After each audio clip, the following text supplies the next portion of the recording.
Sikilizeni. Akija hapa yule Loveness ananidai ana mwezi wa 6 sijamlipa deni lake na anadai vibaya yule dada mkubwa. Sasa sieni, nyie watoto wangu mnatakiwa mnitetee mimi mama yenu, nyie mjikwai. Sawa mama. Akifika mwambieni sipo. Sipo nimesafiri nipo mkoani najificha kwa hapa.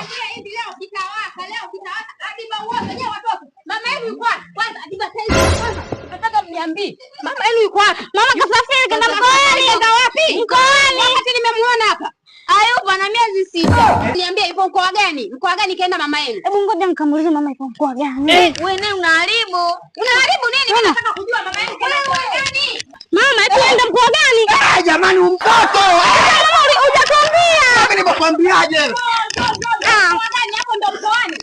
Shoga yangu. Hapo ndo mkoani. Shoga yangu nakaa haya mwana Isaya wewe usijua vitu. Hela yangu nataka shoga yangu leo nitakujazia nzi nakwambia.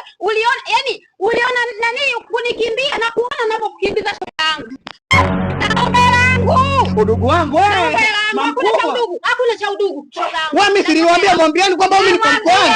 Lakini mama, unasema umeenda mkoa gani? Hata niulize sasa nifanyaje? Wewe na shoga yangu kumbuka uso mdogo kapili tu. Kwani mamkubwa unatakaje? Wewe unatakaje? Nataka hela yangu. Hayo hela sikupi, unavyotaka nataka mamkubwa maana vyovyote na kuweza. Mimi huwa sicheleweshi. Na hivyo viatu vyako kwa kani leo nitavivua nitakubalisha miguu. Unataka jamani ananiua.